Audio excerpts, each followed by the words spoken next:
E aí, galera? Tudo bem com vocês? Tranquilão? Ó, hoje a aula é diferente. Hoje a aula é à distância, por conta que o novo ano se inicia, né? É uma questão pessoal, não poderei estar com vocês aí. Mas a nossa vibração, nossa energia, ela é sempre essa aqui, tá? De tranquilidade, de humildade, e a gente sempre revisando os nossos assuntos já vistos ao longo do ano. Essa nossa aula diferente hoje de história, ela é baseada no finalzinho do ano de 2023 para o ano de 2024, para a galera do ensino médio do primeiro ano. Essa aula é mais voltada para os meus alunos da rede pública de ensino aqui do estado do Ceará, né? Mas se essa aula te atingir e você não for meu aluno, já te agradeço por estar aqui percebendo, vendo o conteúdo. E se te colaborar, é só continuar vendo as outras aulas.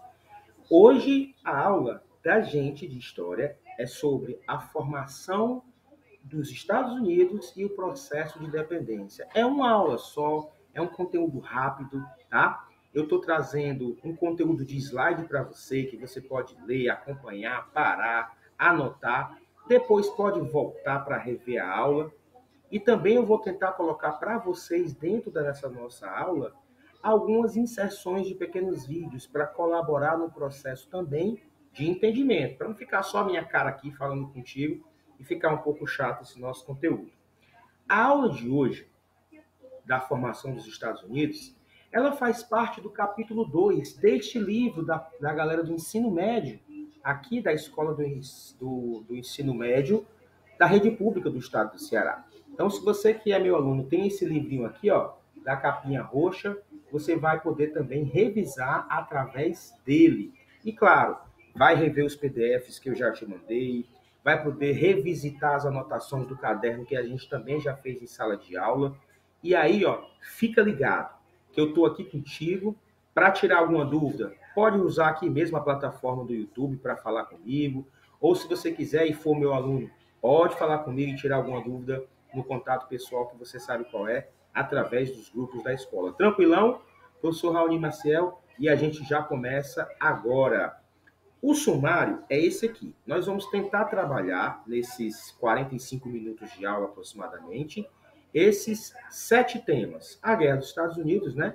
Aliás, a Guerra dos 7 Anos, desculpa, as 13 colônias, um pouquinho do Oeste, as leis e os impostos que geraram os atritos, um pouquinho da industrialização da Inglaterra, os congressos importantíssimos da Filadélfia e, claro, a Constituição norte-americana.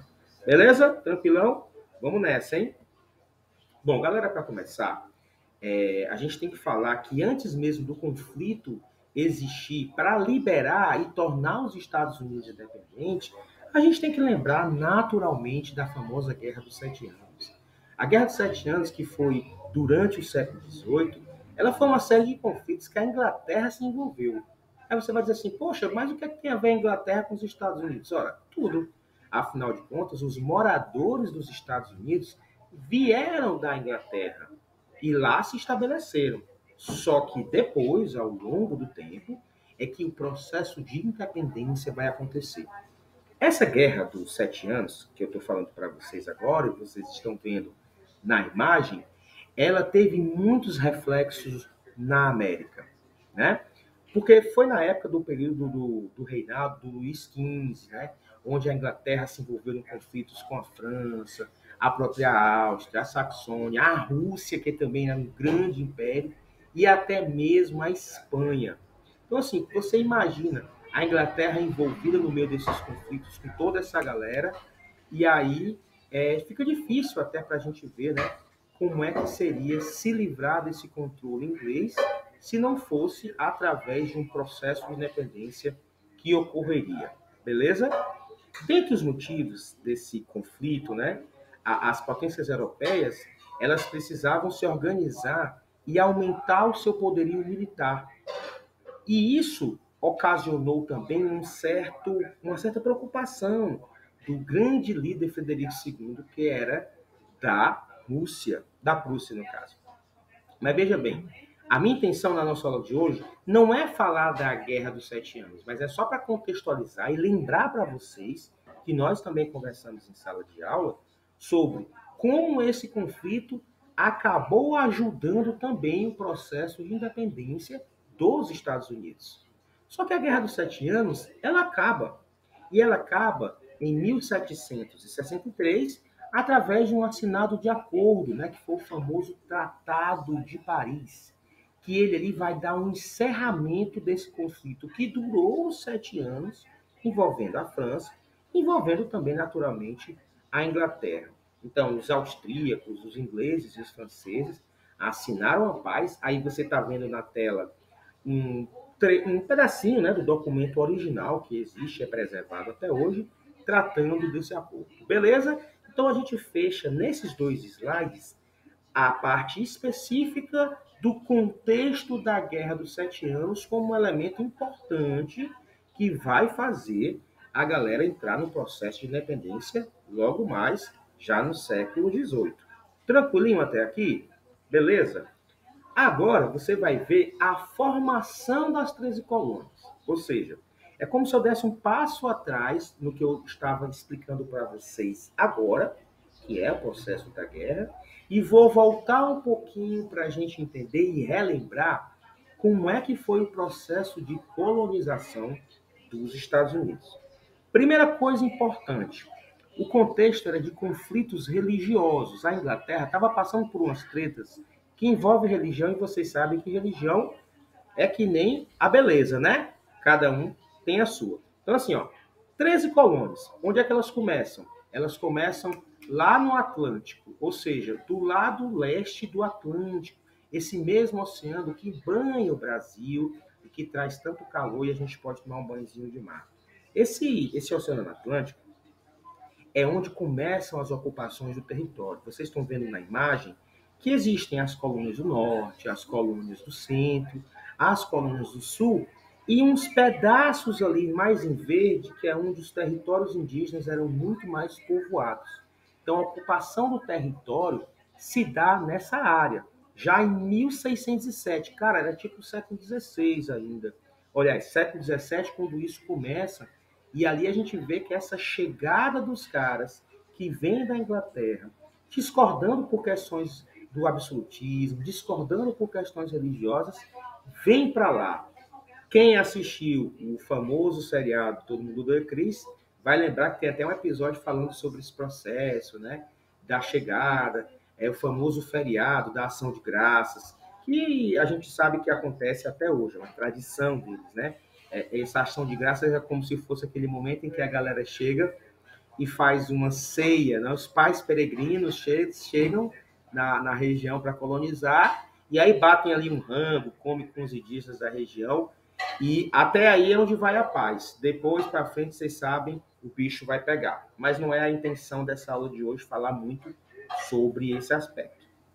Bom, nessas áreas da colônia do norte, ou seja, a parte da colonização ao norte dos Estados Unidos, naquele iniciozinho, era uma galera que tinha mais liberdade religiosa, eles pensavam politicamente, eles tinham uma relação muito forte da política com a religião, e eles decidiam as coisas deles, geralmente, dentro das reuniões nas igrejas.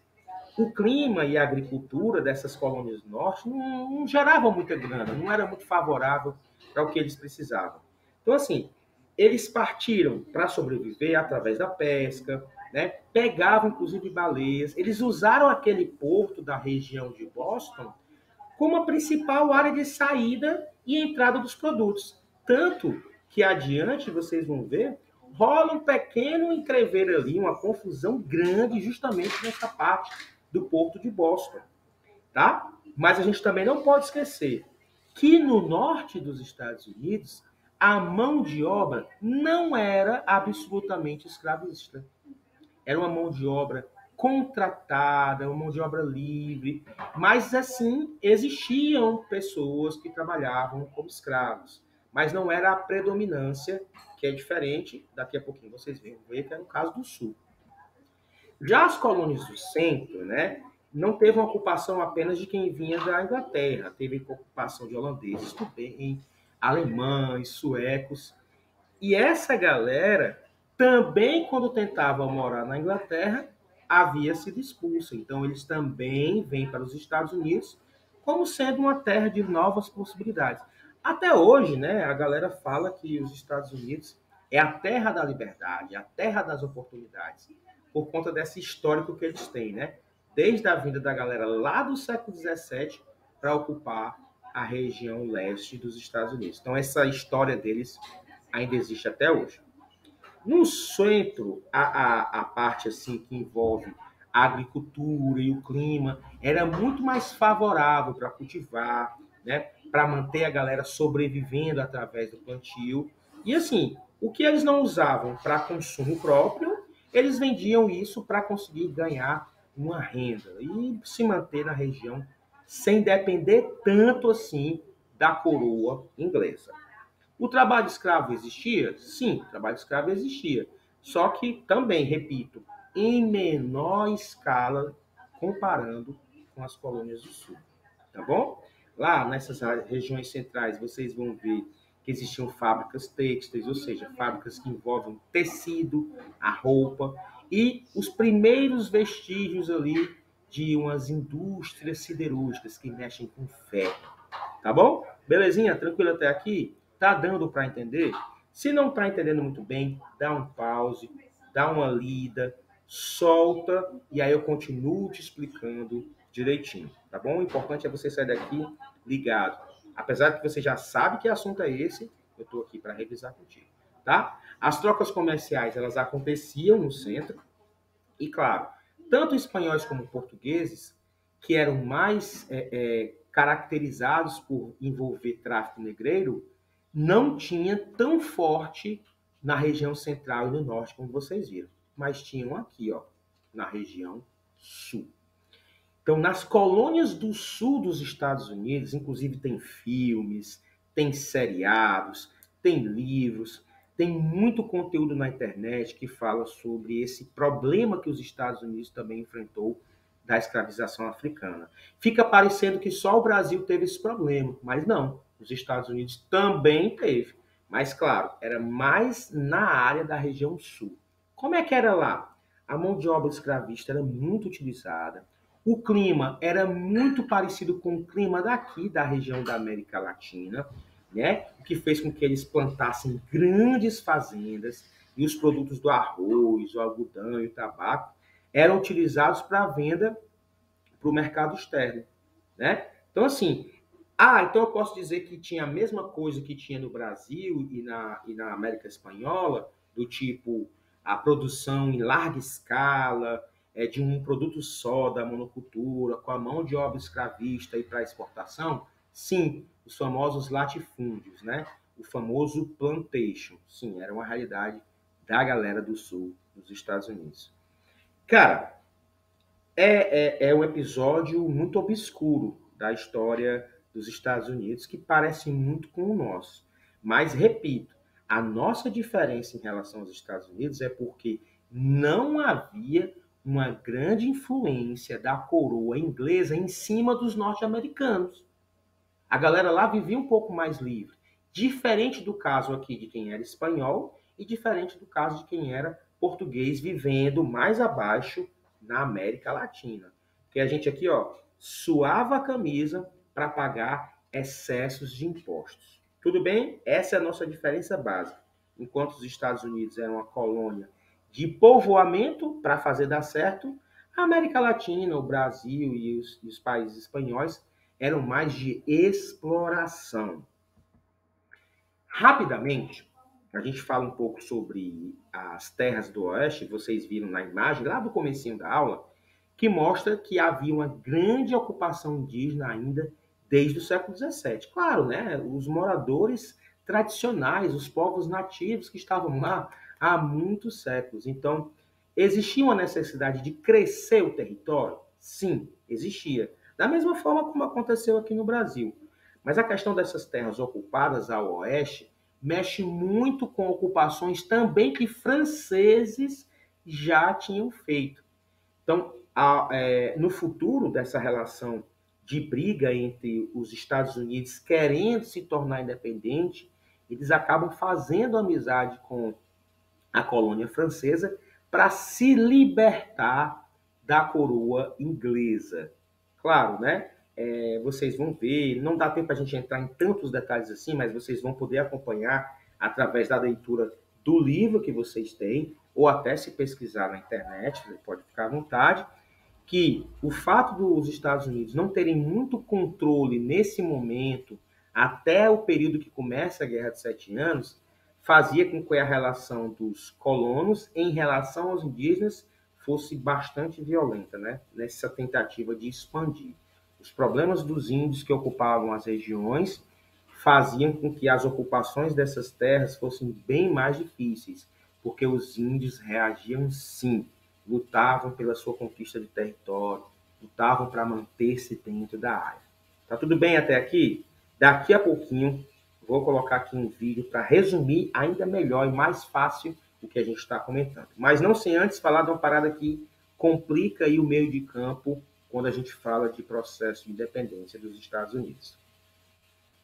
Imagina o seguinte, a colônia inglesa, né, que eram os Estados Unidos, as 13 colônias, precisavam ter que pagar impostos. Tudo bem, isso é uma coisa que acontecia naturalmente. Mas o problema é que os gastos que a Inglaterra estava tendo nesse momento da Guerra dos 7 Anos fez com que houvesse uma necessidade de cobrar cada vez mais impostos. Então, a política de cobrança de impostos sobre a população norte-americana aumentou, eles queriam arrecadar mais. E como é que se faz isso? Ora, se faz através de cobrança de novos impostos. Então, a presença das autoridades inglesas no período dessa época da Guerra dos 7 Anos, lá nos Estados Unidos, aumentou. Então, aquela relação mais tranquila, mais branda, mais amizade, começou a se perder, porque a tentativa de cobrar em cima dos Estados Unidos passou a aumentar. Antes, os americanos viviam mais com autonomia, tinham uma certa liberdade. E agora não, a partir da Guerra dos 7 Anos, esses novos impostos, essa rigidez da cobrança aumentou muito e isso trouxe um problema muito complicado na relação entre colonos e a sua metrópole. O que a Inglaterra fez? Ela começou a fazer as cobranças da lei do açúcar, da lei da hospedagem, da lei da moeda, a lei do selo e os chamados atos Townshend, que tem a ver com cobranças de impostos também em cima do chá, em cima das peças de vidro que eram fabricadas, em cima da fabricação do papel, em cima até da fabricação de tinta e alguns elementos que davam cores tanto aos papéis como aos tecidos. Agora sim, a lei que foi mais difícil de tolerar foi a lei do selo, porque dentro dos Estados Unidos, e aí a gente tem que pensar nos Estados Unidos não como o país Estados Unidos já formado direitinho, na verdade ainda era uma colônia, lá quando a lei do selo chegou, ficou mais complicado, porque tudo que você fosse negociar, fazer transação, tinha que obrigatoriamente ter um selo da coroa inglesa para autorizar essa venda. Então, jornais, pequenos jornais que circulavam, né? Cartazes, contratos, tudo que tivesse um papel, meu amigo, tinha que ter um selinho ali da colônia, né, autorizado pela Inglaterra, o que gerava um custo adicional. Tudo bem? Essa lei, claro, né? Já imagino que rolou protesto, boicote, a galera ficou indignada, a população não queria mais estar sendo obrigada a isso e começou a forçar a Inglaterra a tentar suspender essa cobrança. Só que, meu amigo, o rei não vai autorizar isso. O rei vai querer ganhar esse valor para conseguir continuar travando a sua guerra. Lembra? Estava rolando a Guerra dos 7 Anos. Então, era necessário que os Estados Unidos pagassem esses tributos para conseguir fazer com que a Inglaterra tivesse mais grana e conseguir investir ainda mais na sua guerra. Né? Então, os atos Townshend foram a parte complicada também, a lei do selo e os atos Townshend, que são chamados até de ação intolerável, né? Que o pessoal chama de atos intoleráveis, e a lei do chá também, que tem a ver com esse produto que é um dos mais consumidos, inclusive até hoje, né? Culturalmente, a tradição da Inglaterra do uso do chá é muito forte. Tudo bem, galera? Tranquilinho até aqui? Se tá na dúvida, se não tá me entendendo, volta, dá uma parada, lê e segue em frente, tá? É um assunto complexo, mas a gente está tentando facilitar. Para fechar essa etapa, vocês estão percebendo que enquanto está rolando guerra, enquanto os Estados Unidos estão tentando evoluir, a indústria inglesa também está funcionando. Então, através do aumento da arrecadação em cima da colônia, a gente percebe que o processo de industrialização da Inglaterra está aumentando devagar, mas para isso é necessário obter as matérias-primas. Porque se eles não obtivessem a matéria-prima, como é que eles iriam vender para novos mercados? Então, a própria tentativa de expandir o mercado dentro da Inglaterra faz com que a industrialização aumente e essa cobrança em cima das 13 colônias dos Estados Unidos também aumentasse. Então, ao mesmo tempo que a Inglaterra está cobrando mais os Estados Unidos, ao mesmo tempo ela está também se industrializando e aumentando a sua capacidade. Tanto é que 200 anos depois, quem é que comanda o mundo inteiro? Quem é a maior potência da industrialização? Justamente a própria Inglaterra. Então, a Revolução Industrial, que essa Inglaterra que a gente está falando aqui vai tomar à frente, tem isso exatamente dentro desse contexto, dessa tentativa de expansão, dessa tentativa até mesmo da independência dos Estados Unidos. Esses fatores econômicos, esses fatores sociais e os políticos que estão ocorrendo na Inglaterra, inclusive esse da tentativa dos norte-americanos de se tornar independentes, contribuem para o processo de independência, aliás, contribuem para o processo de aumento da industrialização na Inglaterra. E se você perguntar assim, então qual foi o produto que mais se destacou para a Inglaterra? Eu digo, o produto que mais se destacou foi o tecido, a indústria têxtil. Foi a que mais se desenvolveu. Inclusive, a Inglaterra cansou de vender para o Brasil os produtos que ela fazia. Tinha produto que chegava aqui no Brasil importado, galera, que não servia de nada para a gente. Chegava cartola, aqueles chapéus assim grandes, né, que colocava na cabeça, bonitinho assim. Chegava até, até brincadeira dizer, né? Chegava até patins de gelo para a galera andar no gelo do Brasil. Pô, mas nem gelo aqui tem, aqui é um país tropical. Para você ter noção de como a galera vendia bem na Inglaterra. Tranquilinho? Aí, né, só para reforçar esse slide, para falar disso que a gente está falando, que são ideias iluministas também, que estão ali no comecinho disso, essa ideia de liberdade política, tudo isso, galera, vai começando a entrar na mente daqueles que estão nos Estados Unidos e vai fazer com que haja essa tentativa do processo de independência que vocês estão acompanhando hoje. Eu trouxe um videozinho, né, que é um videozinho animado, um vídeo com desenho, para ficar mais fácil ainda de entender aquilo tudo que eu já estou dizendo para vocês. É uma tentativa de fazer um resuminho do que eu conversei com vocês até agora. Então segura aí para a gente assistir esse vídeo rapidinho, tá? Vai lá! Antes da independência, os Estados Unidos era formado por 13 colônias controladas pela metrópole, a Inglaterra. A coroa inglesa começou a colonizar a região no século XVII, dividindo em dois aglomerados coloniais, as colônias do norte e as colônias do sul. No século XVIII, com esse território já colonizado, os ingleses começaram a usar as colônias para obter lucros e recursos minerais e vegetais não disponíveis na Europa. Depois desta colonização, a Inglaterra entrou em guerra com a França por posse de territórios da América do Norte, na chamada Guerra dos 7 Anos.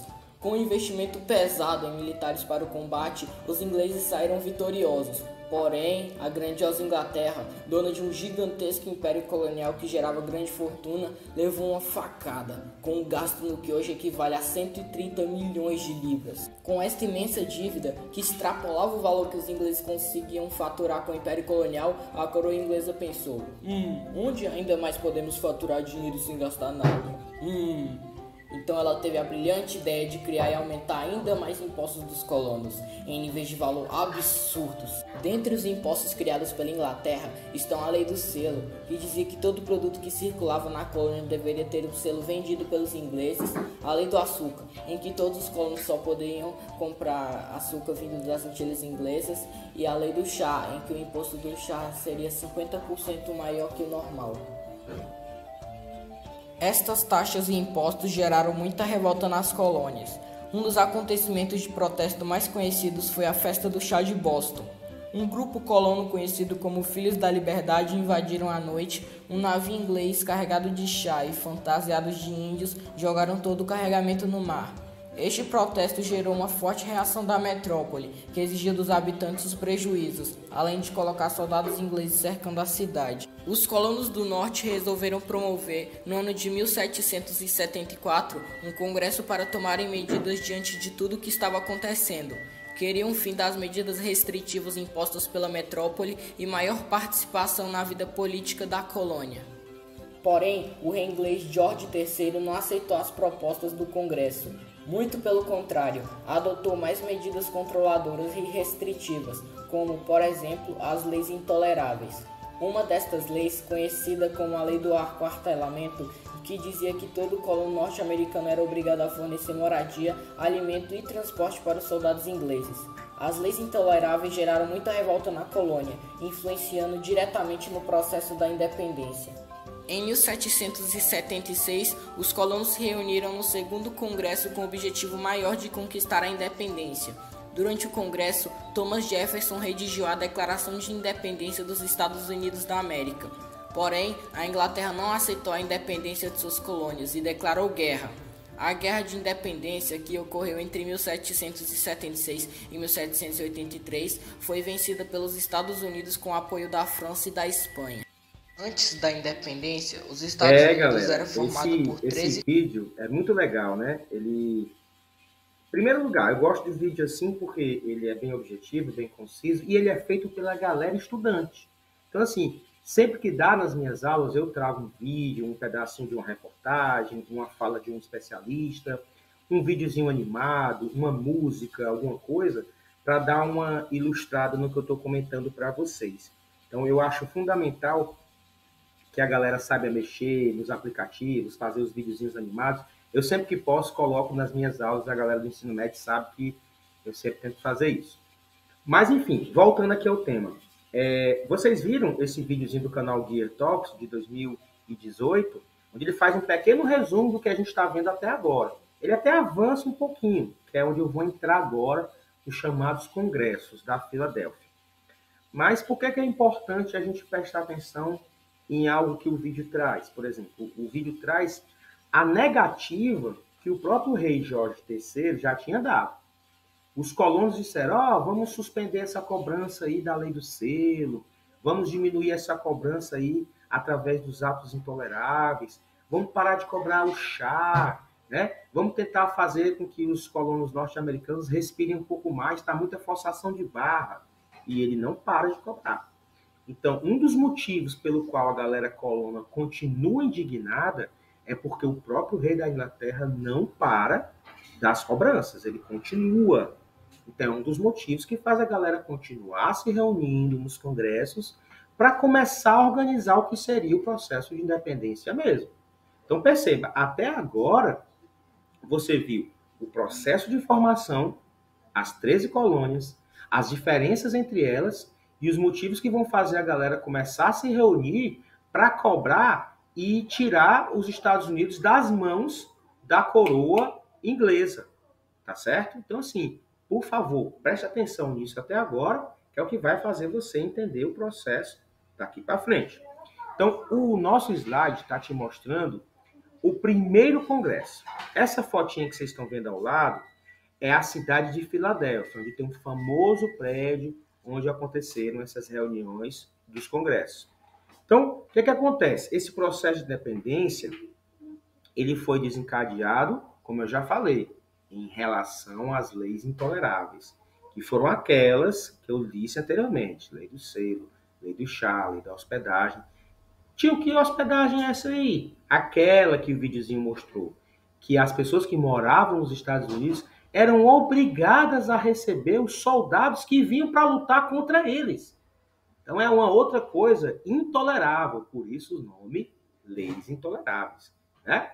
Então assim, esse primeiro congresso, que ele é do ano de 1774, quem é que participa? Os 13 representantes das colônias, que a gente chama de delegados das colônias, né? E o que é que eles queriam? Eles decidiram que, nessa primeira reunião, Eles decidiram intensificar o boicote às mercadorias inglesas, ou seja, não comprar mais as mercadorias trazidas pela Inglaterra para vender nos Estados Unidos. Primeira atitude. Eles começaram a recusar essas leis que eles mesmos chamavam intoleráveis. E isso teve a reação dos soldados ingleses que viviam lá. Eles começavam a escrever esse pedido para que o rei Jorge III não cobrasse e não fizesse mais o que vinha fazendo até o momento. Vocês viram isso também no videozinho. E, finalmente, planejar um novo congresso. Caso, olha só que interessante, caso o rei Jorge não acatasse o que eles pediram, eles já estavam organizando uma nova reunião para decidir caso fosse negativo o que eles estavam pedindo anteriormente. Tudo bem? Esse é o primeiro congresso. O segundo congresso já sabia que o rei Jorge tinha negado. Então, assim, o segundo congresso já aconteceu, já com a negação do próprio rei Jorge III. O que é que ele disse? Ó, galera, não aceito. Aí o pessoal, não aceita? Então a gente vai começar a fazer uma tentativa aqui de rebelião contra a coroa. Então, o que é que eles disseram? Nós vamos organizar uma força para resistir essa cobrança e essa, digamos assim, essa opressão que os ingleses estão fazendo com a gente. Isso quem está falando são os colonos dos próprios Estados Unidos, tá? Eles vão criar um exército, e esse exército vai ser comandado por nada mais, nada menos que o George Washington, que é o cara que aparece na cédula do dólar até hoje, meu amigo. A tentativa deles nesse segundo congresso, já em 1775, também é já de suspender completamente as leis intoleráveis. E, por último, essa declaração dos direitos dos colonos, que eles estavam pedindo para acabar, inclusive, qualquer limitação ao comércio e qualquer tentativa de formar uma indústria dentro do território dos Estados Unidos, porque era proibido, igual ao mesmo caso que acontecia no Brasil. Era proibido que no Brasil tivesse indústria. A Inglaterra fez a mesma coisa lá nos Estados Unidos. Era proibido que nos Estados Unidos tivesse indústria. Qualquer tentativa de fazer isso tinha que pedir autorização à coroa. E o terceiro congresso, que é tipo o fechamento desses congressos da Filadélfia, já foi em 1776, ou seja, já foi ali justamente a declaração da independência, né? O dia 4 de julho de 1776 já é especificamente ali com a figura do Thomas Jefferson, publicada uma declaração onde eles estavam justificando o porquê que estavam se tornando independentes, né? E a Inglaterra só vai reconhecer essa independência depois de muita treta com o povo norte-americano. E somente, como vocês estão vendo aí na tela, ó, em 1783 é que a Inglaterra vai reconhecer. Então, já se passavam aí bastante tempo até que a Inglaterra reconhecesse, né? 77, 78, 79, 80, 81, 82, 83. 7 anos, desculpa aí, porque eu fiz o cálculo na hora, eu sou de humanas, né? Então, assim, 7 anos depois é que a galera reconhece esse processo de independência através do 4 de julho. Belezinha? Ufa, é muita coisa, né? Mas a aula ainda não acabou. Faltam alguns instantes. Até aqui a gente falou dos congressos da Filadélfia e vem agora a famosa Constituição. A Constituição dos Estados Unidos, ela é muito interessante, galera. E antes de falar dela, deixa eu tomar só um golinho d'água, porque aqui é ao vivo, é sem parar. Desculpa se está saindo algum barulhinho aí para vocês de fundo. Eu estou gravando essa aula já de 2023 para 2024 para deixar vocês tinindo, sabendo de tudo nesse ano que se inicia. Só um golinho de água. Então, o que é que acontece? Essa Constituição dos Estados Unidos, ela é muito famosa, né? Até hoje é uma das mais incríveis porque ela pouquíssimas diferenças foram criadas, pouquíssimas inclusões foram feitas. Ela é muito, muito original nesse sentido, né? Passou por poucas alterações. É a primeira Constituição do mundo a falar povo.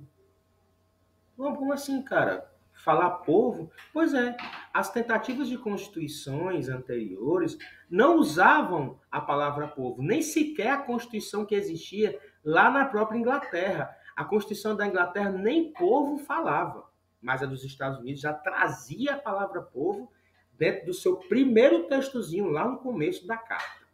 Ela já foi promulgada, ou seja, colocada para a galera cumprir as leis dela em 1787, e claro, né, ela teve que ser acordada entre os 13 estados, né, que no caso ali eram as 13 colônias iniciais, para poder ser colocada para funcionar. Então, assim, essa declaração dizia que os estados americanos, elas obedeceriam a um governo central, mas cada um iria cuidar da sua própria vida. É o famoso regime federalista, né?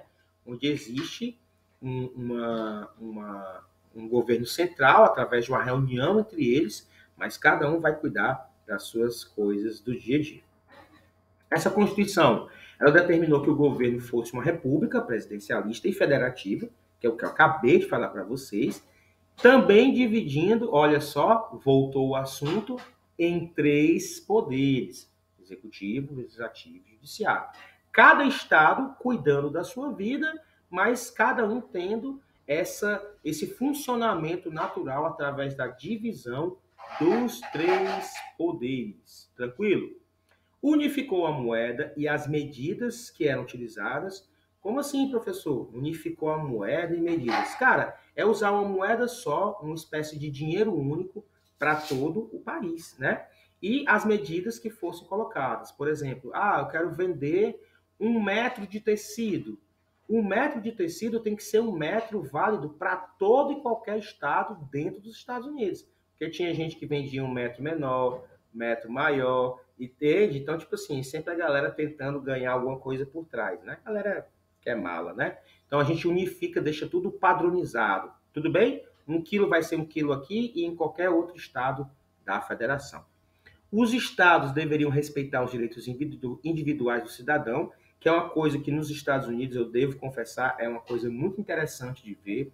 Lá a galera não se deixa controlar facilmente, a galera tenta sempre manter a sua individualidade e os seus direitos sempre em primeiríssima mão. Eles não são enganados por qualquer tentativa política. Foi dividido, né? Lá você tem um sistema bicameral, deputados e Senado, você tem a Suprema Corte também, como em vários países depois foram criando também essa mesma modalidade. E claro, né, o chefe de Estado e de governo, ele tem que ser eleito pelos cidadãos. Através de quê? Através do voto. Não era mais escolhido nem nomeado ninguém pela coroa inglesa. Estamos quase acabando. Segura aí que faltam só alguns instantes. Dentro dessa Constituição norte-americana, foi incluído um pedacinho do documento de algo muito importante para a própria Inglaterra, que é a Bill of Rights, que é a Carta dos Direitos, né?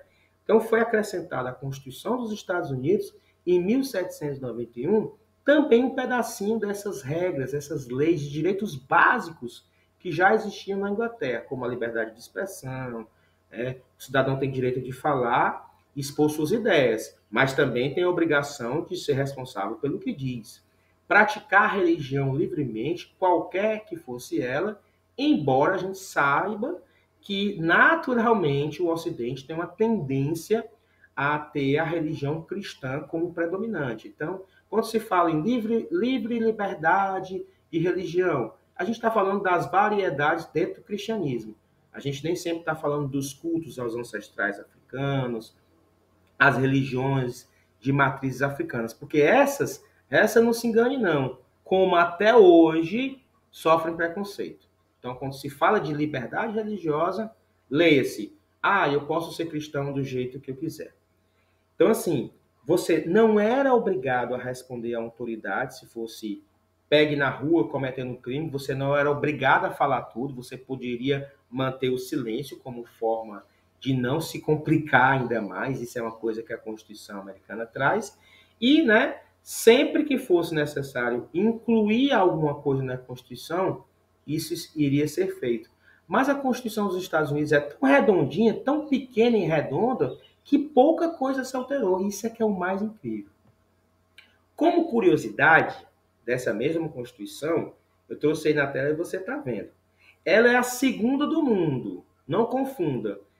Ela ser a primeira do mundo a falar em povo com ser a primeira do mundo em geral. Não, ela é a segunda Constituição do mundo. Ela só perdeu para a de San Marino, que ela aconteceu 170 anos antes da própria Constituição americana. E aí eu estou trazendo isso para vocês. Ó. Até hoje, galera, em mais de 230 anos, a Constituição americana só recebeu, cara, 27 emendas. Isso é uma coisa incrível. Só a do Brasil já tem mais de 290 emendas. E todo dia a galera cria uma coisa para adicionar na Constituição Nacional. Então, para você ver como a Constituição americana ela é enxuta, objetiva e tem também, ao mesmo tempo, muita margem para interpretação. Vamos combinar que, por ser pequena e não tem muitos artigos, ela também deixa muita margem para a galera querer mudar. Então, um advogado lá, ó, se faz, porque o advogado ele vai sempre pegar os espaços da Constituição que ficam aí abertos, né? É a menor do mundo, tem só 7 artigos e essas 27 emendas, o que não dá nem um livro, né? Bem pequenininha, bem resumidinha. E claro, né?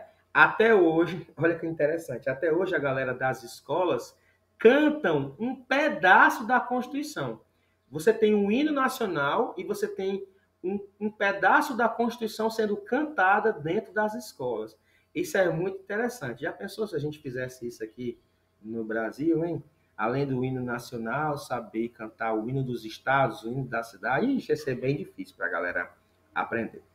Tá tudo bem até aqui? Ó, já estamos em 40 minutos de aula. E para encerrar, eu trouxe um videozinho de uma, digamos assim, uma tentativa de trazer o debate também para a atualidade. Porque quando a gente fala dos Estados Unidos, muita gente adora dizer que é o melhor lugar do mundo, que lá todo mundo é livre, que lá todo mundo ganha muito bem, que o Brasil é uma porcaria. Cuidado, não seja ingênuo. Eu trouxe um videozinho agora, de 3 minutos, para você ver como é difícil, inclusive para nós que somos brasileiros, quando a gente chega no exterior. Então, ó, aquele cara que tu conhece, ou se você mesmo pensa que tudo é a mil maravilhas nos Estados Unidos, dá uma olhada nesse vídeo e para pensar que você, sendo brasileiro morando fora, sofre um pouquinho de preconceito. Vamos ver? Nós somos da América Latina, falamos uma língua latina, o português, mas, para o governo americano e o Departamento do Censo dos Estados Unidos, não somos latinos. Eu sou Thaís Carrança, repórter da BBC News Brasil em São Paulo, e te explico por que, oficialmente, os brasileiros não são considerados latinos nos Estados Unidos. Você pode estar se perguntando muitas coisas, tipo, eu fui pra lá e fui tratado como latino, ou eu moro nos Estados Unidos e sempre preencho que sou latino nos formulários. Ou, mas nós somos latinos, quem são os americanos para vir aqui falar o que nós somos? Então, uma primeira coisa importante é que vamos falar aqui da definição do governo e do Departamento do Censo americano, que é quem faz as pesquisas populacionais por lá. Tipo o nosso IBGE. Isso não quer dizer que brasileiros não sejam vistos como latinos na sociedade americana. Esse, aliás, é um caso que mostra como, às vezes, a visão das pessoas sobre a sua própria identidade não necessariamente se alinha com as definições oficiais dos governos. E também porque ser latino significa coisas diferentes para pessoas diferentes. São considerados latinos pelo Departamento do Censo americano pessoas de cultura ou origem espanhola. Ou seja, os brasileiros, falantes de português, estão fora dessa definição. A origem disso está numa lei de 1976 do Congresso americano, que determinou a coleta de dados sobre um grupo específico, os americanos de origem ou descendência espanhola. No ano seguinte, em 1977, com base nessa lei, foram publicados os padrões para a coleta de dados étnicos e raciais nos Estados Unidos, com 5 classificações. In 80 million mailboxes across the USA, the census is a-comin' to help us plan the way. Indígena americano ou nativo do Alasca, asiático ou ilhéu do Pacífico, negro, hispânico ou branco. Acontece que, 20 anos depois, em 1997, essa classificação foi revisada, e a categoria hispânico mudou para hispânico ou latino. Isso porque hispânico era uma expressão mais usada no leste dos Estados Unidos, e latino mais no oeste. Assim, eles achavam que mais gente ia responder às pesquisas. Mas aí criou-se a confusão para a classificação dos brasileiros. Por quê? Embora para o governo americano a classificação hispânico ou latino continuasse dizendo respeito somente às pessoas com origem em países de língua espanhola, Para nós, o termo latino remete ao fato de sermos latino-americanos e falarmos uma língua latina, o português. Essa confusão ficou evidente em 2020, por causa de um erro numa pesquisa oficial lá nos Estados Unidos. O Departamento do Censo dos Estados Unidos geralmente faz uma reclassificação posterior nas pesquisas federais americanas. Funciona assim: quem diz ser hispânico ou latino, mas ao mesmo tempo informa ser brasileiro, ou de qualquer outro país não falante de espanhol, tipo português, filipino, jamaicano, é reclassificado como não hispânico ou latino. Mas em 2020, o Departamento do Censo americano publicou os dados sem fazer essa reclassificação. Isso revelou que 70% dos brasileiros morando nos Estados Unidos se consideram latinos. Nos anos anteriores, menos de 4% eram classificados dessa forma, por causa desse processo de reclassificação que a gente explicou. Ou seja, esse erro revelou que tem uma desconexão entre a forma como nós brasileiros nos identificamos e a classificação oficial do governo americano. Eu perguntei para o estatístico brasileiro Rafael Nishimura, pesquisador na Universidade de Michigan e morador dos Estados Unidos há 13 anos, se tem alguma chance de o governo de lá mudar essa classificação para nos incluir entre os latinos. Ele me disse que, como a população hispânica nos Estados Unidos é enorme, os brasileiros não representam nem 1% desse grupo, então não tem muito incentivo para essa mudança. E você? O que acha dessa classificação do governo americano? Conta aqui pra gente nos comentários. Obrigada e até a próxima! Nós somos da América Latina, falamos uma língua... Muito bem, galera. Esse aí foi um vídeo da BBC News, né? Muito bacana. Só para resumir para vocês o que é que ele diz, né? Ele falou pra gente que se você for um brasileiro morando nos Estados Unidos, a famosa terra da oportunidade, tenha cuidado, porque você sequer é reconhecido como brasileiro morando lá. Você é mais um dentro de uma característica de 1% de pessoas que moram nos Estados Unidos, e você sequer é reconhecido como tal. Você perde a sua identidade de brasileiro. Você lá é, no máximo, conhecido como latino. E mesmo assim, se você quiser dizer, não, eu não sou latino, eu não vim da Guatemala, eu não sou do México, eu não sou do Equador, eu não sou da Venezuela, eu sou brasileiro. Não interessa. Então, de maneira geral, esse videozinho trata um pouco para a gente pensar de forma crítica de tudo que nós estamos falando desde o início da aula, né? Que é a formação de um Estado, ou seja, de um país, e o seu processo de independência também tem a ver com a identidade que cada um de nós carrega. Para encerrar essa aula de hoje, que já está chegando aí já em quase 50 minutos, nós falamos sobre a sensibilidade, que era importante, devido à cobrança dos impostos que foram feitas e fez a galera correr atrás. Isso motivou o pessoal a fazer a sua independência nos Estados Unidos e, claro, depois de muita reunião através dos congressos da Filadélfia, foi que finalmente, depois de muita luta também deles lá, é que o processo de independência foi feito. Tranquilo? Galera, eu trouxe aqui as referências para vocês, vão ficar aqui no vídeo. Agradeço por terem ficado comigo. Leiam, revisem, voltem o vídeo para ver se está tudo ok e se vocês entenderam tudo. Até lá, a nossa próxima aula, e fiquem ligados nos pedidos que a gente vai ter em sala. Valeu? Abraço, galera. Fui! Valeu!